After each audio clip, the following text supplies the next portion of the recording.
Welcome to the Meanwhile in Albania, the podcast where two blokes talk football, nonsense, and everything in between.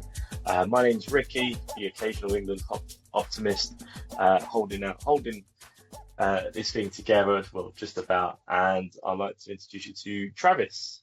Yeah, I'm Travis. I think Ricky called me, what was it, the nerd statistician or something along those lines? The international football freak, who is one of the few remaining people who like international football. One first point I'm going to pull out there, though, I do agree with the fact that you hold this together, or you're holding this together, but you just called it Meanwhile in Albania. I'm pretty certain we decided it was going to be Meanwhile in Andorra. Great start. We've got the name wrong. 20 seconds in, maybe. No. Yeah. Are either of them qualifying? Yeah. Well, Albania. What they did. Was it Euro 2016? I think. Yes. Yeah. Get used to that. I'll put out random stuff about teams that have gone somewhere and done something, and their pedigree. But I can't remember where they are. They're not in our group, are they? No, they're not in our group. Yeah. They're normally in like Scotland's group or things like that, aren't they? Where you think Scotland might nick a win and then they get beat by they go there last minute. Somehow, yeah. Just conspire to lose away at Albania. So the idea of this is that we talk all things international football, especially with the build up to the World Cup. Obviously, international football is on at the minute. We've got qualifications, we've got friendlies, that anxious time of year again for every club football fan and fantasy football specialist.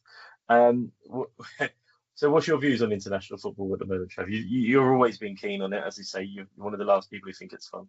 I love it, right? Because the thing is, right, it's a leveler. It isn't a leveler because obviously you've still got nations that can draw players that, like, you'll have the Williams brothers, and the best one plays for Spain because Spain are a good country. So, like, he goes there. But generally, the thing I love about international football is you can literally have a country that has got like stacked with talent, and they might just have one position that they just cannot fill. Like a great example, Portugal in the noughties and the 90s, loads of great players, couldn't get forward. Doesn't matter. You can't go out and buy one. You just have to have the best guy from your country in that position to come in and play for you. Or you get the flip of it. You get like Liberia. You get like the World Player of the Year coming from Liberia, or like Mkhitaryan from is it Azerbaijan? He's from yeah. Like these random, not random, but like these players that are like the best player in their country by miles, and then they just go, right, okay, I've got to play for this nation. So you just get it's way less predictable than club football. Like don't get me wrong, I love club football, but it's so less predictable in terms of like just being able to go, this team is going to beat this team. And also the frequency that, like, and I've heard other people talk about this, but like teams play each other so much now. How many times have you watched Arsenal play Man City, or like even like Real Madrid play Man City in a competitive game? You see it every year in the Champions League or whatever. So like when you then see like it mixed up and you're like, oh, Mbappe's playing, but like France are like, they're lopsided or whatever. Like it's very different, So that's what I love about international football. It's that conversation, isn't it? Everyone's very quick to say when they talk about those star players as well, like, oh, can they do it on a cold Tuesday night at Stoke? It's like, well, are you willing to watch Mo Salah against Djibouti for Egypt? Like, can he pull it out of the bag? Like, because that's going to be more entertaining than watching someone play on a cold Tuesday night at Stoke, surely. And you're going to get more out of it. Mo Salah against the Djibouti without Gakpo and everyone else around him. Like, do you know what I mean? Like, and it's funny you picked that one out. I saw that fixture today as well, and was like, I don't know if have they played already? Already? It was earlier today, I think, wasn't it? Yeah. Oh, right. I saw it was in that. I was busy at work, so I didn't get a chance to take a look. But I trust you watched it, right? in between meetings, maybe again, a small glance at the score. Yeah. Not sponsored by Sky Bet or anything, but no, not yet. Which is an interesting point. We should actually just remind everyone we are doing this for the first time. It is just two guys talking about football, specifically international football. So we are making this up very much as we go along. So bear with us. Enjoy the conversation for what it is. It is just two guys talking all things international football. So with that being said, we've got the qualifiers on, as we said, at the moment. That's a nice little lead into it. What's the main highlights for this week's qualifiers going into that sort of end period now? That it's getting meaty in terms of who's qualifying, who isn't. Yeah. You've got, I mean, probably the big one that I picked out, sort of like when I was doing a bit of homework, because we had a chat a couple of days ago about doing some homework, and I started having a look through, and other than Djibouti versus Egypt, Scotland Greece is probably a big game tomorrow, because I think Scotland are better now than they used to be. I remember the days of them sort of like struggling to beat like Cyprus or whatever in their qualifiers, and now they went to the last two European Championships, I think, and then now they're sort of trying to get to the World Cup. You've got Scott McTominay, powered by tomatoes. There's fresh tomatoes that he's getting in Napoli, and sort of like a generation of half decent Scottish players like your Kieran Tierney's and your what's the guy Robertson from Liverpool, and they play Greece tomorrow. I think it's 4 teams in the group. Everyone's beaten Belarus, and Scotland have drawn with Denmark, and now it's right. Okay, if they can beat Greece tomorrow, then that would put them in a good position. And I think second, so you've got, I think at the moment they're behind Denmark and goal difference maybe, and then sort of a win would put them sort of like in a really, really good position to qualify potentially. And again, probably something for us to look at is actually the second place berths in those group. I'm assuming you go into like a knockout thing. So someone who's an international football fan or expert, I actually don't know what happened to Europe now. It changes all the time, and obviously the additional places everyone's got this year kind of throws it up in the air a bit in terms of what people are going to do. What about you? Anything in Europe that you Yeah, I think it's there's a lot there, and I was just thinking, talking about McTominay's rising form. Are we classing him in the Mo Salah, Erling Haaland bracket yet? The one person not who's yet, keeping not yet. Scotland going. Couple more Scudetto maybe, and Yeah. They've been a weird entity, haven't they? They've always had a good group, a decent group of players individually. It's just whenever they come collective, it's like they become like the Dutch team of the UK, and just start arguing and just nothing goes right for them. Yeah, so there was a few games I think in Europe that I think that I'm interested in. So Serbia, Albania, in terms of just the general hate, I guess. I didn't realise they were playing. That's like. Yes. I didn't think you were allowed. Like genuinely, I don't even mean that as a joke. Like I thought UEFA kept them apart because like there's lots of like bad blood, obviously because of stuff in the 90s. And last time someone threw a drone over with like the Greater Albania flag or something, and it kicked off, didn't it? Yeah, well, is it? It was like, was it the last World Cup when you had USA and Iran? Yeah. So, like, do you think there are games that you think they try and keep away from each other? But that one, and what was the other game? The Germany. They've wobbled a bit. What's going to happen there? A bit. I mean, they're bad, aren't they? It's that's going to be really interesting. See what's going on with that one. Can they pull it out of the bag towards the end? I don't know. It's a bit like Italy the other year, wasn't it? Well, even like, I mean, on the subject before we get onto Italy, like, Germany. I mean, they've got Luxembourg, right? So like, like, surely you beat Luxembourg at home as well. But they're like, it's a bit like, and we'll touch on Brazil as well later. But like, you almost expect Germany to be good. You hear the name, you're like, oh, they're going to be good, and they'll beat this team. And they've actually really, really struggled so far. When you look at the players, and you're like, well, yeah, you're like. Still relying on people like Leroy Sané and Serge Gnabry. And I know they're not starters now. They've got like people that are coming through, but like you just don't see anything that says to you they're going to be like particularly, stronger. And then on the flip of that, the Italy situation as well. I watched that game. They went to Norway and got beat 3-0. And like they're in a bad way. And they keep getting weird qualifying groups. When I say weird, as in like I look at their groups and I always feel like they've got a difficult game in there, and they end up coming second. Sorry, I thought you were going to.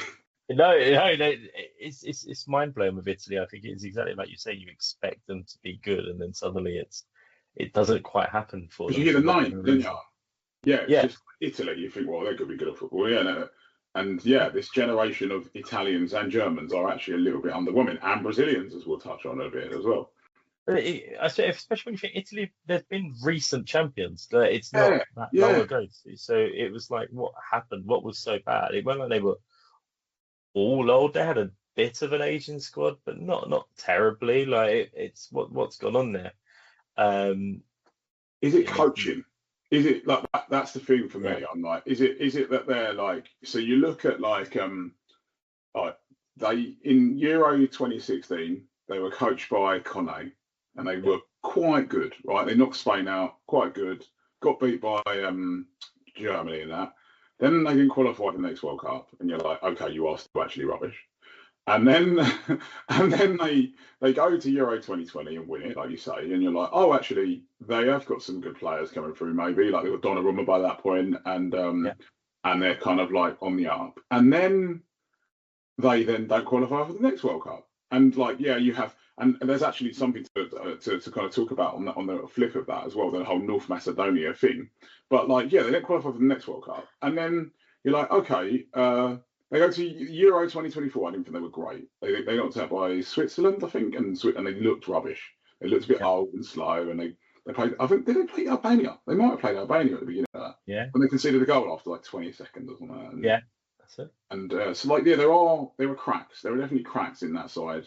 But you watch these people in the Champions League. You watch like Calafiori play for Arsenal. You watch Di Lorenzo, and then you're like, surely you're good enough to play together and do something. International football is just one of those odd things where these group of people come together and things just for whatever don't happen. I think coaching is, we'll come on to past World Cups and that later on, but coaching is definitely, England have been victim of that years gone by, where you've had possibly some of the best players in the best positions in the world at that time and still can't get over the line for whatever reason that is. So we've seen it time and time over again. But you mentioned North Macedonia. They're top, mate. They're top of their group. Like, and again, I actually, and I'd like to make out like that I knew this, but like I only knew this because I was doing a bit of homework, and then like, and obviously I know they watched the game again last time when they knocked Italy out in the last. It was like a last minute thing as well. But they're top of a group. I mean, it's got Belgium in it. I think it's got like is it Liechtenstein and Kazakhstan? I can't remember who it is now. It might be. It is. Yeah, I'm literally looking up as we speak. But they're top of their group. They've I mean, Belgium have got a game in hand, but they've also got Wales in there, who you'd like to think would be better than North Macedonia. But yeah, maybe that's our shock for the World Cup. You heard it here first. Get your 10-1 bets on North Macedonia. I cannot be held responsible for any money lost betting on North Macedonia. I don't know who's from North Macedonia. I don't have any players from North Macedonia. North Macedonia and Cape Verde final, that would be amazing. That would be an amazing, yeah. For some, that would be a rubbish tournament. I think for us, that would be like the best tournament ever. Well, we'll touch on that later as well. I think there's like in World Cup, my belief is you kind of you have your shocks and you can have your upsets and your underdogs and that come through, but ultimately at the end you kind of want bigger nations. I always think, because you kind of get when you get lopsided games, you get one team that will sit and the other team will attack them. Whereas if you get two big nations like Brazil playing one, even if they're rubbish, they're too proud to sit back, so they'll just play and get beat. As you saw in the 7-1, and so I think there's a time and a place for North Macedonia and Cape Verde. It's just not past the quarterfinals. Sorry, North Macedonians. That's right. I think that the TV channels will agree with you as well. The advertising of definitely. Yeah, exactly. So we touched a bit on there. We've probably talked about Europe. So Africa, we've mentioned Cape Verde. It was interesting. The surprise to me, perhaps not so much for yourself, because I know you've been following them, so you've been like, They did well for they've done. This is the second qualifying they've done all right in. I think they did all right in the thing, because they've got players that have played in like lower leagues. I want to say in England, I can't remember. They've got some half decent players that play in Europe, but lots of people aren't aware of. That's the thing. So like. it is a surprise. I'm not that much of an international football expert to be like, yeah, I saw Cape Verde coming from miles away. But at the same time, a bit like North Macedonia, I remember in the last qualifying campaign that they were in, they actually did all right, and there were conversations about them getting through and sort of like, and I think they kind of like fell at the last hurdle. So now to see them in a position where they could potentially go is brilliant. Like, what I love about this region is it's one of those regions where there's so many standout countries in the fact where you go, they sound like a tournament team, but they should be at a tournament. yeah, But then you don't hear them for a few years. You know, South Africa, Nigeria, Ghana, they've all had good tournaments previously or great games. Morocco. Cameroon, Morocco. You know, Morocco, semi-finalists last time, right? yeah. Algeria, like, you know, all of you say like those all those sides that you're like, oh, they could be decent. I've seen them before. You know, one of those players plays at my team, or I've seen play for my side, and you expect something from them. Yeah, and you can. I think every time the qualifying comes up, you cannot predict who's going to go through because there's just so much else going on in terms of these games, like around the games. As you say, like you have like things like, I mean, I don't know how much home advantage plays a part in Africa like it does in like other places like South America, but like obviously you do have people that just go to places and it could be quite an arduous trip. Imagine like living in like Morocco and having to like fly to Madagascar to play a game. That's quite far, right? Or like, I don't know, Zambia or somewhere down in the south of the continent. Like that's quite a long old trip, right? To go and like, you know, it then throws up like these random sort of like victories or defeats, and then like you have previous bias as well, like Cameroon. Everyone thinks they're going to be good. I think they're struggling this time around at the moment. So like, yeah, it's a really funny like, and maybe that comes from us not watching enough of it, which we obviously will aim to right. Yeah, definitely. I think because it is that those flights are hard enough as it is, and then you got the added thing of sometimes their flights get cancelled. You got coaches not turning up. Some of the home games aren't played at their home grounds because of other reasons, so they're played at different grounds in different countries, not just around the corner like we would hear in the Yeah. They're played on the other side of a continent, like it. So I think it does throw up a lot of scenarios for the qualifying in Africa. But yeah, I'm definitely interested to see where this one leads and who comes out on top in that region.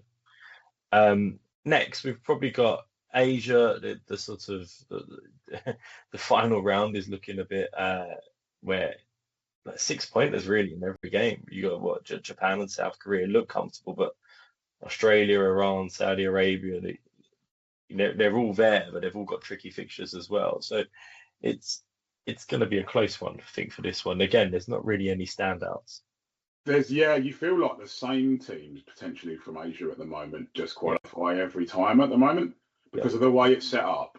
You kind of get like, don't want to sound disparaging, but they kind of get rid of the dross in that first round and people get beaten and then you go through to the next bit and that's what you say, like you play your Australia and your Japan and you maybe like China and people like that are like half decent. You have South Korea, maybe North, and then like Saudi Arabia. Like it's a weird, Asia's a weird kind of region because like it just seems to be dominated by the same sort of like 4 teams or so that qualify every time round. And it's huge as well in terms of the we just spoke about Africa. Travel arrangements. The conditions in where you're playing the games are different, completely different. The travel is huge. You've also got to go to a camp sometimes in between, not necessarily at the home country because of the travel where all the players are coming from. So it must feel like a mini tournament in itself rather than going to your home country. Yeah, 2 weeks of like just being on the road. Like you're saying, like in a mini tournament environment. Like we're really spoilt in Europe, aren't we? Because like, you know, England. I mean, I know we're playing a friendly, but we're playing Wales. Like, you know what I mean? Like, you get a bus to Wales, like if you really wanted to, like. But like, you know, you're not playing some of the other side of the continent. Like if you're, I don't know, like someone. I don't know, like India. I know they're not playing Australia, but let's say you play Australia. That's a flight. That's a proper, like, you know, half a day flight or something like that to get out there. It's a once in a lifetime holiday for some people. Yeah, exactly. I'm like, wow. It's like, yeah, and we moan about having to go to St George's Park before we then go into Wales. Why are we going in opposite directions? It's really not a big deal. Yeah, yeah. Um, and they're probably getting a jet there anyway, so it's not Exactly. really going to take much time. So yeah, and so we've got a couple of regions left to discuss before we go on to other things. We've got South America. We've mentioned Brazil a few times. You know, even you expect them to be there, but even when you hear stories of them playing rubbish, losing games, they still tend to turn up. It don't seem to be a worry for them. I think I'm going to say it now. You want to? This is my prediction, right? And it's probably not even that controversial to take. I think Brazil are rubbish. I actually think we've gone past the point, and I don't know why. I don't know whether they, like you always get these like I keep seeing people who like talk about how football is being having like flair coached out of it and all of this stuff. And I don't know, and maybe I'm really stereotyping here, and I'll try not to in future episodes. But like I feel like where football is becoming way more like functional and way less expressive, it's doing people like Brazil out. And their players are obviously going to Europe earlier, so they're not sort of maybe developing in the way that Brazilians used to. You're like, I don't mean that. You'll come to know this, everybody. I'm a West Ham fan, right? Lucas Paquetá, love the guy. Got the assist in the winner for the winner in Prague. Like decent player. He The fact that Brazil play him in the middle tells you everything about the standard of Brazilian football. No West Ham midfielder would get anywhere near a Brazilian side that has won a World Cup. No West Ham midfielder. And there was like, oh, he might leave West Ham and he'll go to like Aston Villa. I'm sorry, what? Like, no player that ever played in claret and blue has played for Brazil, like a decent Brazil side. I'm sorry. Don't matter. Trabzonspor, Scunthorpe, Burnley, it doesn't matter, right? No player that plays in. You think Kaká was like, oh yeah, like I'm going to go Aston Villa? No. And Kaká wasn't even, when he won the World Cup with Brazil, he wasn't even the best attacking midfielder they had. Paquetá, and like I said, and the same thing with like Bruno Guimaraes. Not saying they're bad players, they're good players, and they're what their clubs need at this point in time. But as a result, Brazil are very weak. I watched them in the Copa America and they got absolutely annihilated. And I don't even think Argentina are that good, but they're just so much better than Brazil. I think, is it Ecuador or second at the moment in South America? There's like, Argentina have gone. They're like literally a Yeah, good few points ahead. I think they're about 5 points ahead, maybe. yeah. And then you've got Ecuador on like 29. And then you've got, is it Colombia, Brazil, and someone else? Chile, Uruguay. Uruguay, that's it. Not Colombia. I think Colombia doing badly. I can't remember. Colombia are seventh. Yes, So you got Ecuador, Chile, Uruguay, Colombia. that's it. Yes, yeah. And I know they're split by like a point, but like Brazil, man, like they're not that good. And I remember like last World Cup when they got knocked out by Croatia, and you saw it coming. They scored. Do you remember? I don't you remember that they scored that goal in extra time when Neymar ran past everyone and scored, and they did a big celebration and dance, and everyone's like, oh, they're back. And it was like, no, actually, like they're not. They're not. Yeah. Was it Neymar that scored that, or was it? I can't remember now. My memory. I can tell you anything about a World Cup in the 1990s. I can't tell you whether Neymar. I think it was Neymar. I think it was Neymar. And I think you're right about the flair because we see it in Premier League games, especially now. We get excited when someone does actually run at people now and try things and do things and show a bit of individualism. That side of it is almost being coached out of people. Yeah, definitely. And if a person tries dare do it now because it stands out even more. So it's like if they get it, they're under so much more pressure to get it right first time every time. Yeah. So if they don't, you've seen it with players like Anthony, for example. They quickly lose any reputation they had because it's like we don't want to see that anymore. Yeah. And it's no surprise then teams like Brazil, whose foundations are almost built on that, they're going to suffer because that's where everyone's is really playing their trade is in the club games. So if they're not doing it there, they're not going to do it on international. Yeah, exactly. And I don't know if you've seen much of Argentina. A bit like you said, the bits I've seen, it's like they look okay. I mean, the Messi thing is still going on. Yeah, it's like surely he can't play. You're relying on him still. It's like that's what I mean. It's like 40, and you're relying on him, and you're still better than everyone else in your region. Sounds like Sunday teams where you got that one Yeah, that, that that one guy. one that one guy in like black Where's Trotter? mundials. Yeah, I mean, yeah. I don't have high hopes of South America in this World Cup, but who knows? It might be okay for them. We'll Maybe. see. We'll see. Talking about obviously the World Cup and where it is, USA are qualified, Canada and Yeah. Mexico. The CONCACAF, last it's year. funny. It's weird, right? Yeah. Sorry to cut in there, but like, yeah, No, no, no. they like so obviously my heritage is from CONCACAF. My mum's side of the family are of Grenadian descent, and my dad's are of Antiguan descent. Grenada aren't too bad. We are currently third in our group behind Trinidad. And we drew with them as well, which is decent. Like we've had Jason Roberts, which is our probably biggest name of recent times. But it's weird because the weirdest thing about CONCACAF is I don't actually know what the rules are for qualification because three of the teams are there. Like like you've got America, Mexico, and Canada are already qualified, and in previous tournaments, and obviously they've expanded this one, but in previous tournaments that was four teams anyway. So like Yeah. now I'm assuming some of those extra places are going to CONCACAF teams. So I looked at the thing and I was like, does that mean Grenada have a chance if Grenada? I mean, they're not going to beat Trinidad anyway, but like, or finish above Trinidad. But like, have they genuinely got a chance of getting that runners-up berth and maybe getting into a playoff? So I think it looks like two or three teams are getting in, and and at the moment the favourites are Jamaica, Panama, Costa Rica. Yeah, Costa Rica Um, obviously. and I know they're top of that group with Grenada. yeah, Trinidad What? and Curacao are the ones that are looking to spring a surprise almost because the others are sort of not run away with it, but looking like the ones most likely to Yeah, qualify. yeah.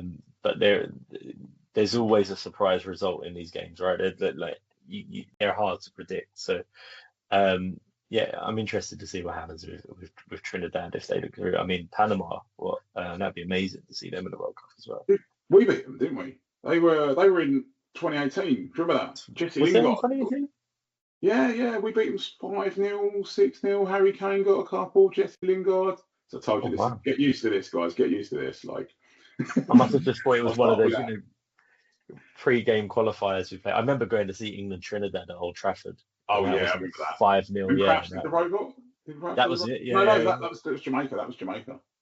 Oh, he done the famous one against The robot. Jamaica. Yeah. It Yeah, was because in that in was the warm-up game because obviously we were playing Trinidad in the World Cup, and that rule of why do people always play friendlies against teams that are from the same region as someone else that they're playing in the World Cup? As if Trinidad and Jamaica just automatically play like each other because they're from a similar part of the world. Like it's random. It's so random. People always do it. Everyone does it as well. It's not just England. But I yeah, remember, no, I remember the Crouch thing. that is ridiculous. I don't even know where the sense comes into that because Yeah.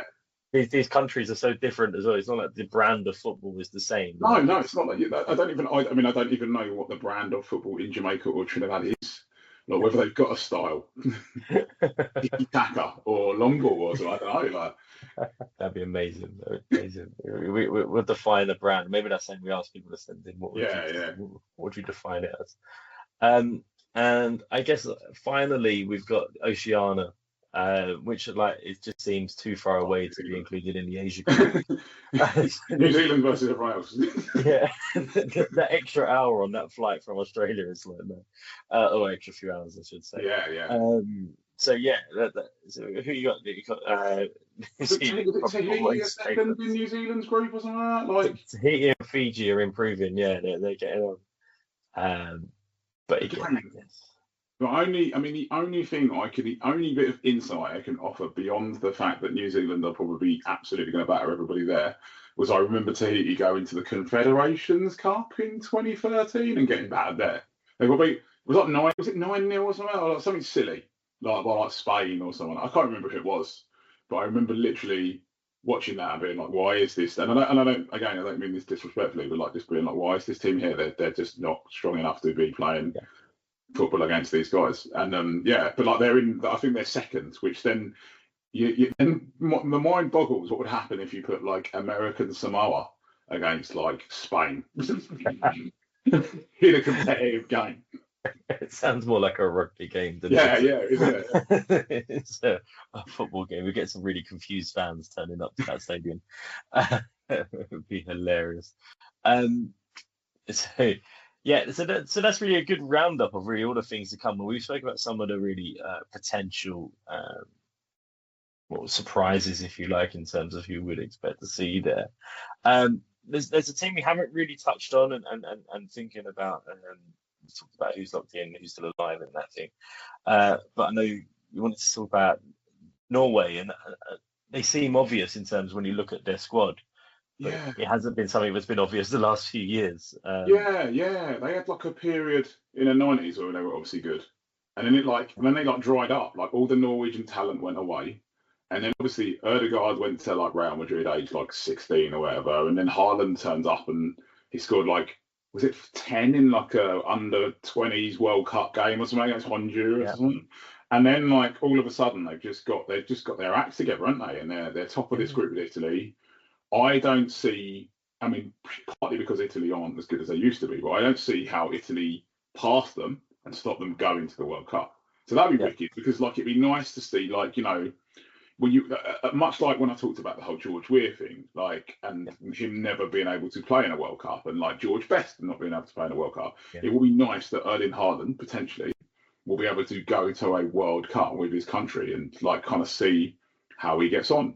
And like I said, they've got Erdegaard. Anyone else who's Norwegian? I can't remember who else is there. There are. It's like random people because they always have like a random player that you're like, I didn't realise they were Norwegian. Like that Olsen. No, not Olsen. Was it Olsen?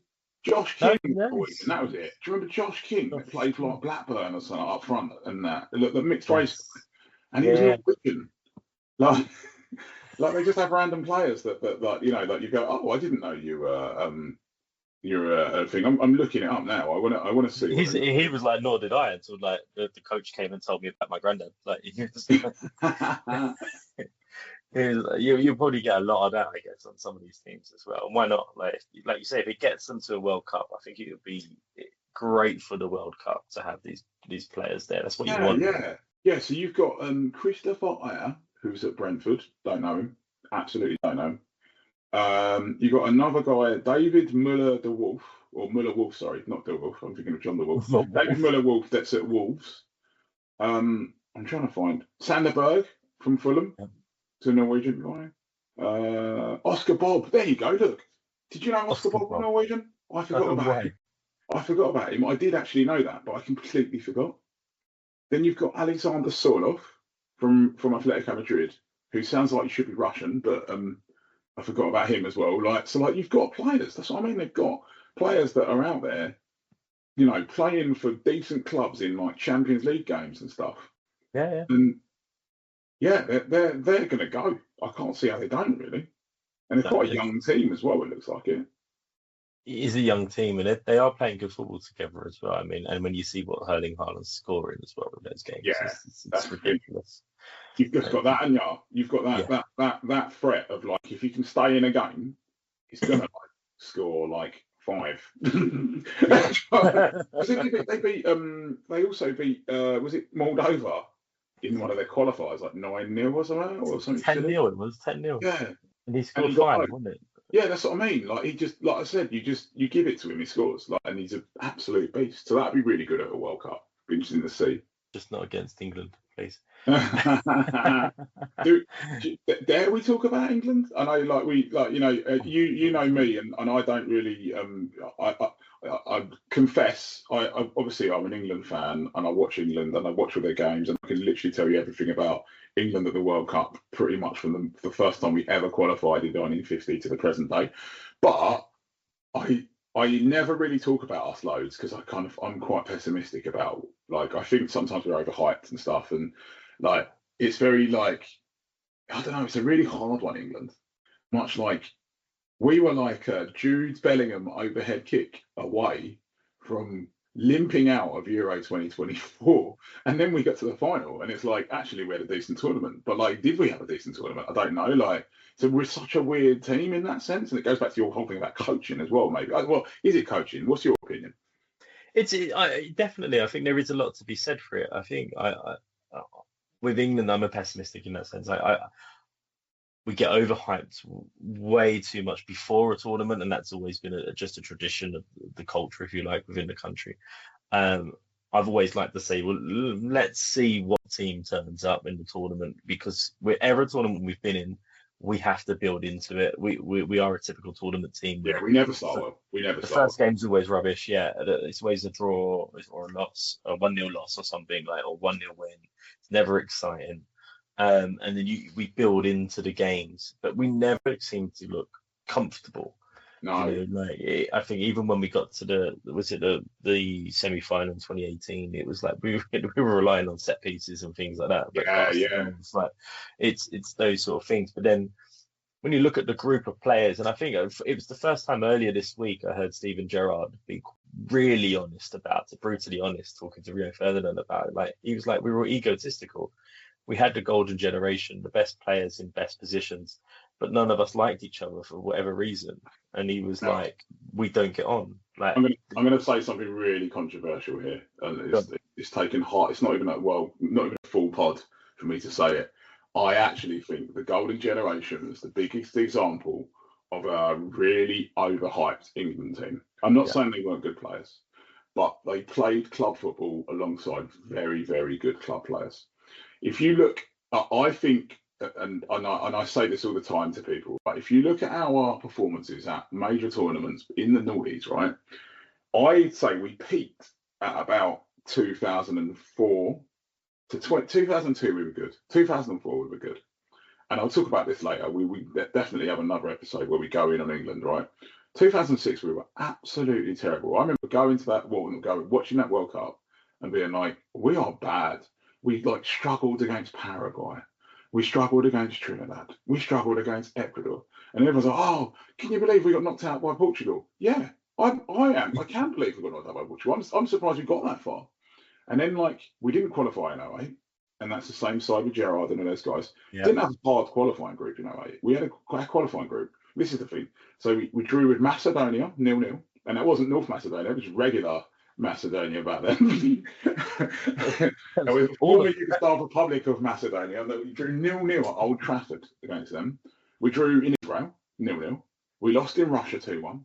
We lost in Croatia. We lost in Croatia and at home to Croatia. And you're like, can you call yourself a golden generation if that's your record?